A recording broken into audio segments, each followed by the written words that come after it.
What if everything you've been told about belly fat is backwards? What if the problem isn't what you're eating, it's what your nervous system thinks is happening to you right now? You've cut the carbs, you've done the walks, you've skipped the desserts, and the belly is still there, hard, stubborn, and almost mocking you. Here's what no one told you. There is a hormone in your body right now that is actively instructing your fat cells to stay in your midsection. It is not insulin, it is not estrogen. It is cortisol, the survival hormone. And your belly fat has 4 times more receptors for it than any other fat tissue on your body. Your gut is not a fat problem, it's a signal problem. And today, we're going to fix the signal. Point 1. The cortisol-belly connection. When your brain perceives danger, real or psychological, your hypothalamus fires a chemical alarm. Your adrenal glands dump cortisol into your bloodstream. Cortisol's job? Pull energy from wherever it can and store it somewhere fast and accessible. Where's the most accessible reserve near your vital organs? The abdomen. Every time you stress about your body, fight with someone, doom scroll at midnight, or skip sleep, your brain sends the same signal: danger, store now. And here's the cruel loop. Being overweight itself elevates cortisol. Dieting aggressively elevates cortisol. You are trying to escape a room by hitting the alarm.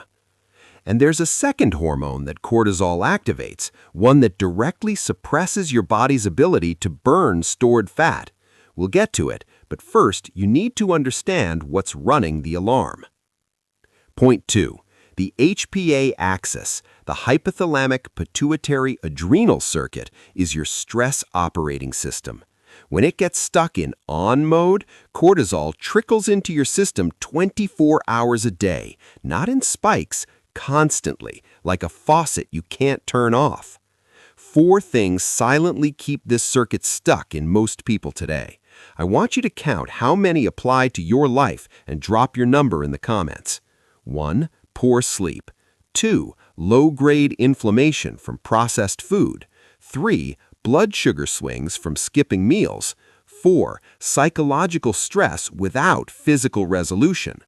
Most people who message me about stubborn belly fat score 3 or 4.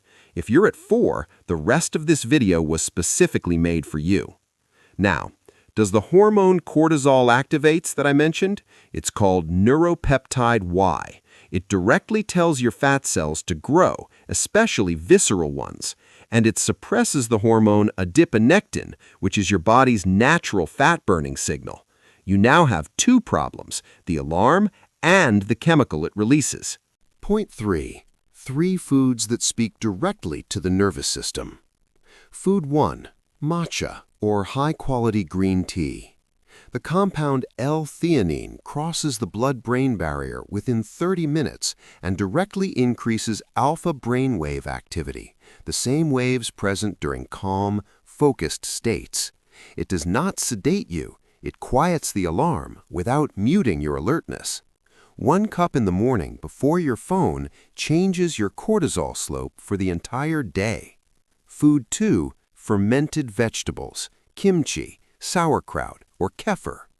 Here is something your doctor almost certainly has not told you. 90% of your serotonin is produced in your gut, not your brain. Your gut microbiome directly communicates with your hypothalamus via the vagus nerve. When your gut bacteria are diverse and healthy, they send calming signals upward. When they're depleted, which they are in most people eating processed food, they send inflammatory signals that keep the HPA axis elevated. 2 tablespoons of fermented food daily begins to rebuild this pathway within 2 weeks. Food 3. High cacao dark chocolate, 85% or above. This is not a treat, it is a pharmacological tool. Cacao contains a compound called PEA, phenylethylamine, which triggers the release of dopamine and serotonin simultaneously. It also contains magnesium and theobromine, which together act as a mild adrenal suppressor. The dose is 2 small squares after your largest meal. This signals to your brain that the meal was satisfying and safe. It is a chemical off switch for post-meal cortisol. Point 4. The 3-day cortisol reset protocol. Here is what the morning window looks like. Wake up, wait 90 minutes before coffee. Cortisol naturally peaks in the first 90 minutes of your day. Drinking caffeine on top of a cortisol peak amplifies the spike and prolongs the stress signal. Instead, 1 cup of matcha with a tablespoon of collagen and a quarter of an avocado. You are fueling the adrenals without triggering them.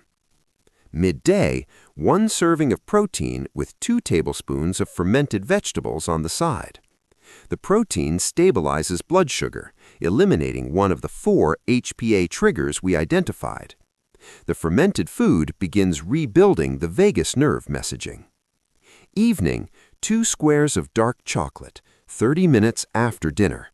400 milligrams of magnesium glycinate before bed. This is the mineral your GABA receptors require to actually switch off. Without it, you lie down, but your adrenals do not. Do this for 3 days. You will not lose 7 pounds in 3 days, but you will likely sleep more deeply on night 2 than you have in months.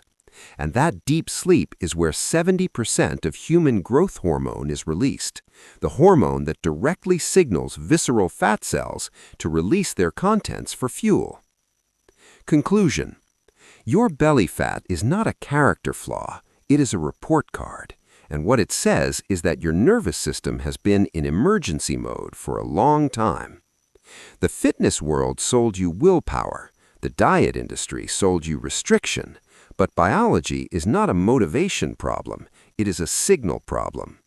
Turn off the alarm, feed the nervous system, the fat has nowhere to hide. Tomorrow morning, before coffee, before your phone, try the 90-minute wait and replace it with matcha. Just that, 1 day. Then come back and tell me in the comments what was different. If this reframe changed how you see your belly, share this with one person who is still blaming themselves.